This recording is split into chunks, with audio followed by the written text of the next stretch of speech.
And hello YouTube, and welcome back to another episode of the Zone TV Movie Entertainment with me, your host Jonathan, once again bringing you my review for the long-awaited return of Gotham Season 3, Episode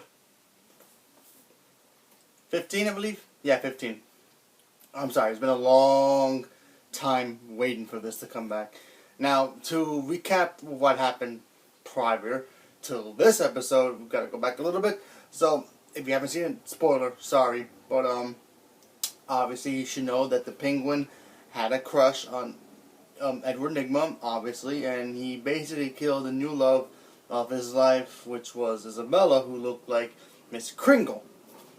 So he did that. So the Riddler decided that, you know what, I'm gonna torture the mayor by basically making him think that make the world think that he's crazy.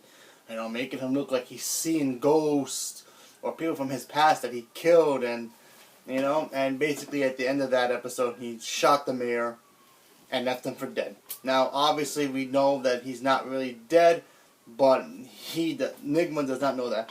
Now that he's out of his shadow, we have got to have a new villain on the loose, which is Edward Nygma, now known as the Riddler. He finally embraced who he really was, because honestly, him being always the good guy, you know, the CIA crime guy, obviously in the first 2 seasons, and when he had his first kill, he got that rush, but he never knew how to like really tap into being a villain. Then he hooked up with the Penguin as his best friend. He kind of learned some things here and there, but he was also maniacal and crazy because, you know, how he loves to do riddles and stuff. And in this episode, you know, he basically wanted to have a coming out party.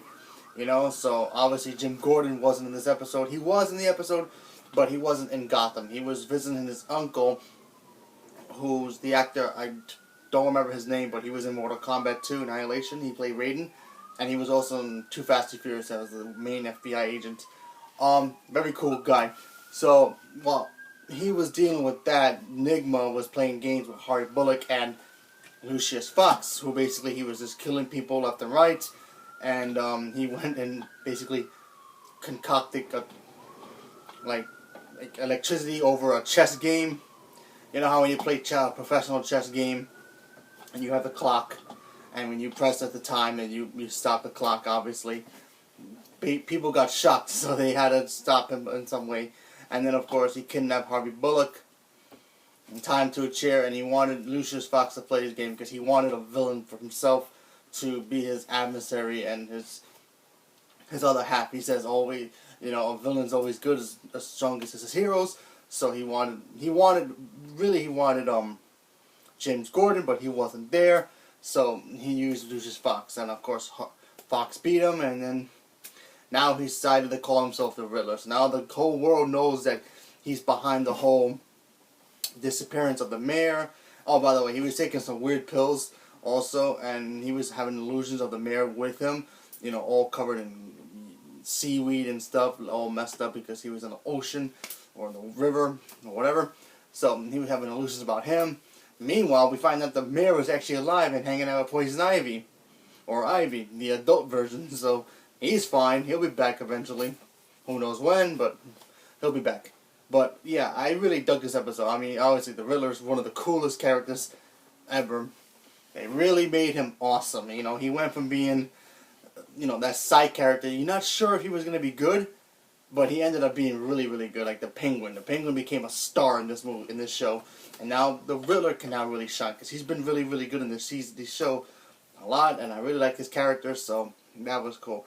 And then, of course, you have the bad guys, the real bad guys in the show, the Court of Owls, have a new plan. And they did what I kind of expected was going to happen. They took the clone of Bruce Wayne and replaced him with Bruce Wayne, so that way they can be in power and have Wayne as their secret weapon to rule Gotham. So where the real Bruce Wayne is now, he's just been kidnapped, so he's somewhere, I believe, in Antarctica. I'm not sure. He could be somewhere where you know, Ra's al Ghul trained him in Batman Begins, but who knows? I have no idea. All we did was saw him in a room. He was wearing white, so who knows where Bruce really is. So he's going to be tricking Selina, Alfred, James Gordon. He's going to trick everybody thinking that he's really Bruce, but he's not. But like I said, I'm glad it's back. It was worth the wait. The Riddler is actually now embracing that he's the Riddler now. He's not calling himself Enigma no more or Edward anymore. He's calling himself the Riddler. So I like that. Didn't get any Barbara in this episode, but that's okay. We'll probably get it in next week's episode. But I'm looking forward to seeing more from Gotham. I'm glad it's back, and I hope it gets another season. I really do, because I really like this show a lot. So leave a comment below. Let me know what you guys thought about the episode, if you've seen it.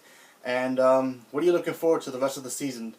I'm looking forward to seeing more Riddler, Penguin, James Gordon, fights. And obviously Bruce embracing who he's supposed to be eventually.